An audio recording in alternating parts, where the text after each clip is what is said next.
Les points du triple réchauffeur en Tien Shan. Bienvenue sur Zen à vous. Moi c'est Hélène et j'en suis au 16e jour de mon challenge de transformation en Tien Shan.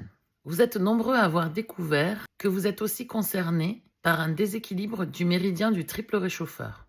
Hier, je vous ai conseillé de stimuler ce méridien avec un outil Yang, car c'est l'outil recommandé en cas de problématique chronique pour faire circuler l'énergie. Une fois l'énergie stimulée, on peut continuer à utiliser l'outil numéro 410 ou bien utiliser l'outil numéro 411 qui est la double boule Yin. On peut aussi utiliser le grand marteau numéro 430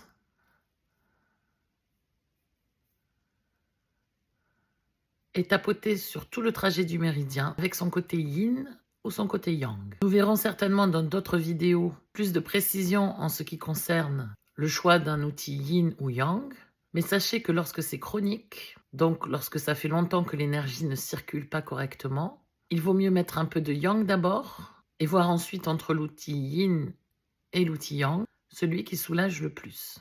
Car la chronicité de la problématique indique que ça stagne, que ça bloque, que ça fuit ou que ça tourne en rond. Mais il se peut que le trouble soit devenu chronique à l'origine par un manque de yin. Il faudra donc rajouter du yin à un moment ou à un autre. Le méridien du triple réchauffeur correspond à un trajet énergétique sur le visage et sur le bras, mais il est résumé en Tien Shan en 2 points principaux. Ces points sont le 290 et le 235. Voici les points sur la carte du visage.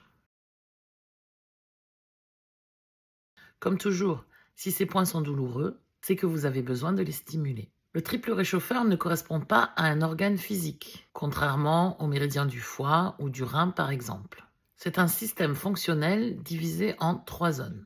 Son rôle est de réguler la circulation du qi et des liquides, de coordonner les fonctions internes et d'harmoniser les échanges entre les différents niveaux du corps. Les 3 zones comprennent un réchauffeur supérieur qui régule la circulation et la respiration, un réchauffeur moyen qui régule la digestion et un réchauffeur inférieur qui gère l'élimination et la reproduction.